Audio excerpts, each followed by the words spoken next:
Today on CityCast Denver. 20 years ago, Denver's publicly funded educational downtown aquarium was going bankrupt, and it was purchased by a seafood restaurant. Isn't that a conflict of interest? And so it's this weird, it feels designed to be interactive, but also you shouldn't be interacting with it. Westword's Katie Cheshire talked to numerous current and former aquarium employees who are speaking out about alleged animal abuse and labor issues at this tourist trap disguised as an educational experience.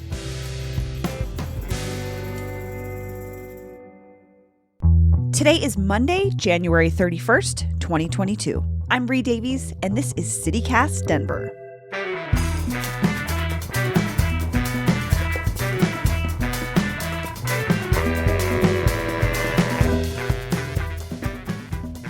Well, Katie Cheshire, welcome to CityCast Denver. Hello. So, Katie, I have to tell you, I went to the aquarium the first year it was open in 1999 when it was Ocean Journey, and I kind of remembered it being more like a zoo. It had this like vaguely public good feel to it, and that is really no longer the case. I'd love to start there. What changed when it went from Ocean Journey to the aquarium? So Ocean Journey was partially funded by the city of Denver. So there was a lot more oversight with Ocean Journey. People were able to kind of put input into it a lot more easily. And then also there was just the accountability of we gave you money, so you have to do something good. And then once it was purchased by Landry's, now it's a private company and there's really not a lot of oversight there. Except for the Association of Zoos and Aquariums, which is a nonprofit organization, and they accredit the aquarium, but they don't really have an enforcement mechanism. So now if you go to the aquarium, you can kind of tell what it used to be, but it's just not the same from what I've heard. Okay, so you heard from several employees about problems within the aquarium. What did they tell you? So the employees told me that the aquarium has problems both for the animals in the exhibits and then for the people who work there.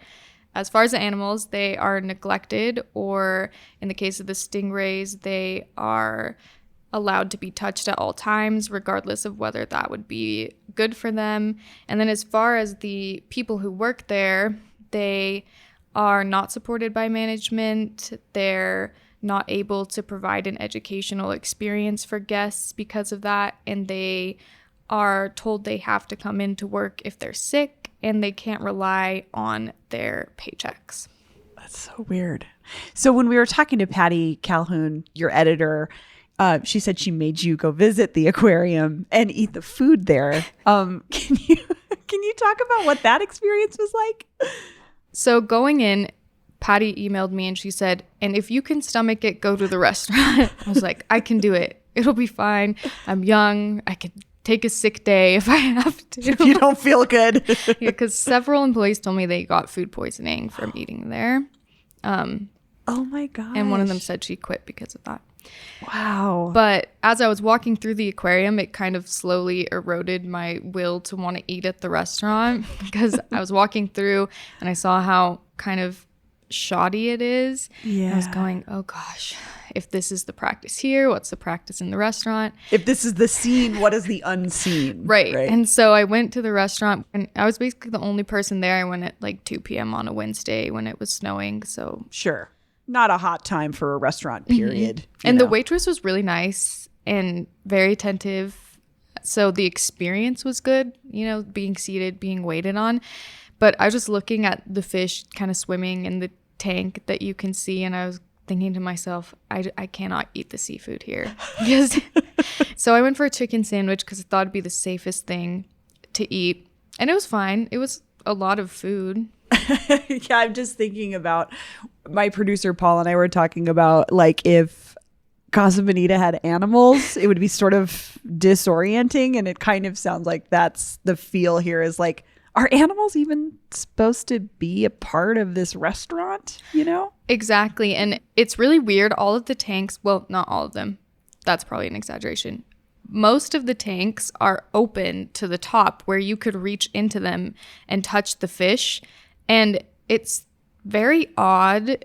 And the employees told me that no one really walks around to police if people are touching the fish in these open top aquariums. And I mean, I'll admit, I'm walking around, I'm going, I could totally touch a fish right now. Like, I have no desire to do that, but you could if you wanted to.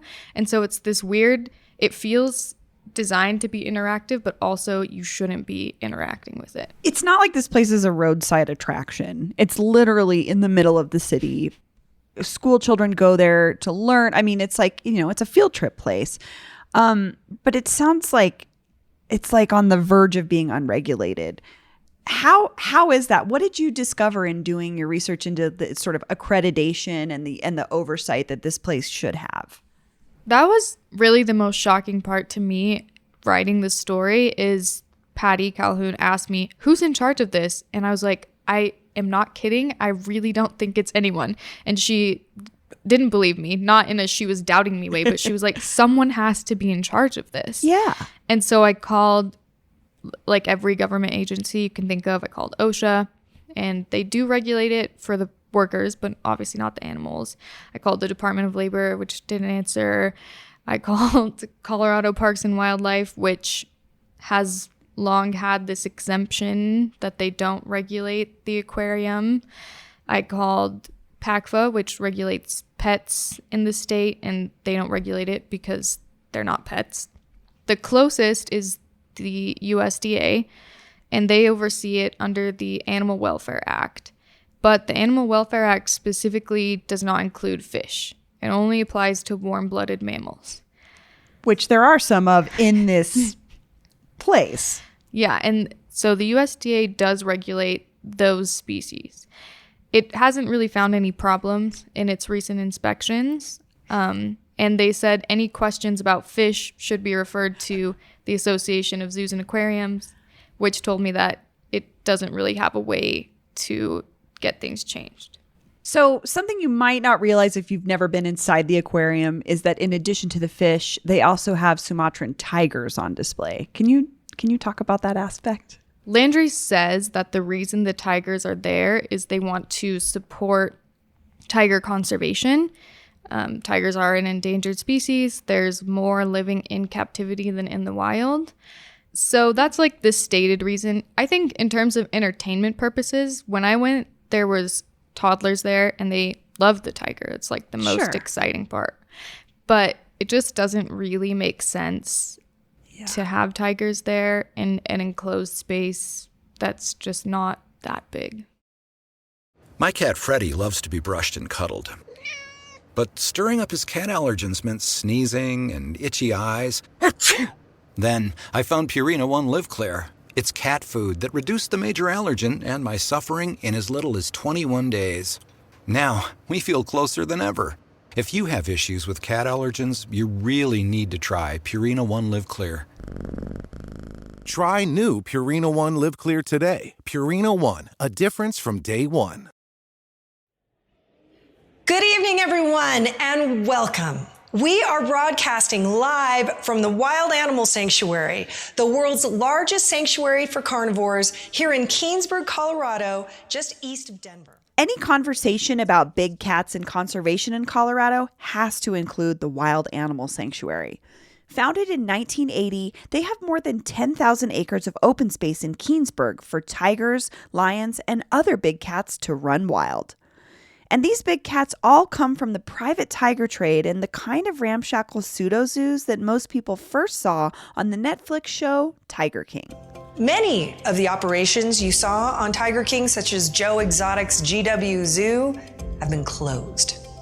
And their animals now live in extraordinary freedom here at the Wild Animal Sanctuary. And you brought up the Wild Animal Sanctuary, which is here in Keansburg, and you spoke to someone there, and they provide open space for big cats to live comfortably. What did that person tell you about the tiger enclosures at the aquarium? She said that it's too small. She compared it to rooms in a house. I think more generously, it's probably the size of an average family home in the suburbs, but still not very big for tigers. For tigers, yeah. Right. And then the other problem is she's concerned that most of the features are built with concrete, and that can have bad effects for tigers' joints and their muscle tone. So that's kind of a big concern, is they're not being able to exercise well. And then she also is concerned with their lack of fresh air and access to open space. If you had a dog, you have to walk it. So at least your dog gets to go outside. The tigers aren't getting walked around in the open air even. In your story, you also detail that this isn't just it seems like a tough place to be an animal, but it's also maybe not great on the employee side.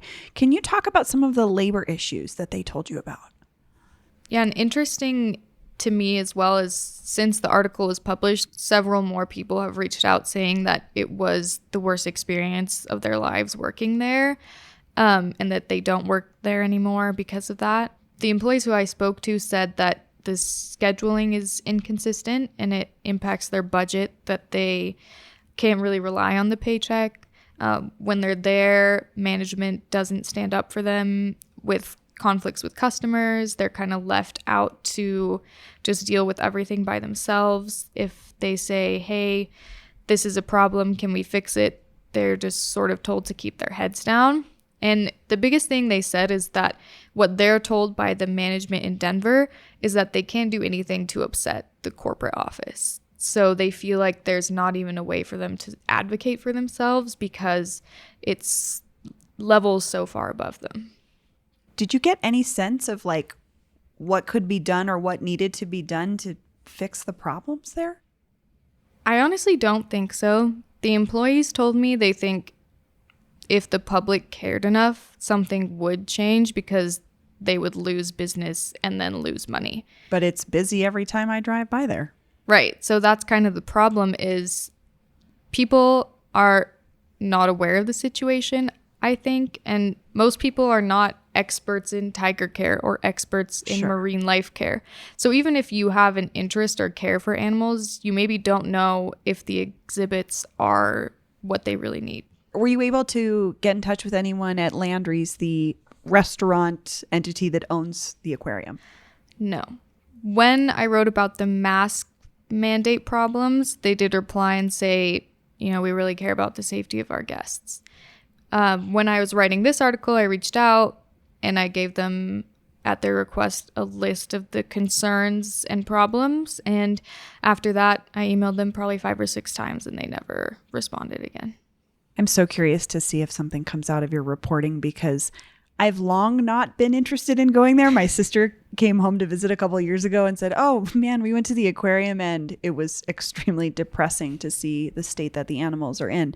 But I do wonder if this will open up some conversations for folks in the city who maybe have patronized it before and think, maybe I don't want to go there anymore. Katie Cheshire, thank you so much for joining me. Thanks for having me.